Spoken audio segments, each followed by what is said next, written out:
નમસ્કાર દર્શક મિત્રો, આપ જોઈ રહ્યા છો મુંબઈ તરંગ ન્યૂઝ. હું છું એન્કર અર્પિતા પટેલ. હવે જોઈએ અગત્યના સમાચાર.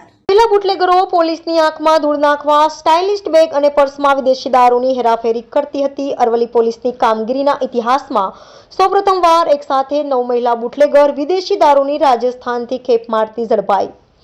રાજ્યમાં દારૂબંધી હોવા છતાં પરપ્રાંતમાંથી મોટા પ્રમાણમાં વિદેશી દારૂનો જથ્થો ઘુસાડવામાં આવી રહ્યો હોવાની સાથે મોટા પ્રમાણમાં વિદેશી દારૂનો વેપલો થઈ રહ્યો છે.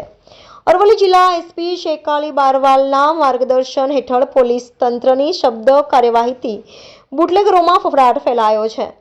દારૂના ધંધામાં રહેલા અદદ નફાના પગલે પુરુષો કરતાં મહિલાઓની સક્રિયતાનો આંકડો નાનો નથી. ત્યારે અરવલ્લી એલસીબીએ વાટડા ટોલ પ્લાઝા નજીક વાનમાં મુસાફરના સ્વાંગમાં વિદેશી દારૂની ખેપ મારતી 9 મહિલા બુટલેગરોને દબોચી લઈ 28,000થી વધુનો દારૂ જપ્ત કરી કાયદેસરની કાર્યવાહી હાથ ધરી છે.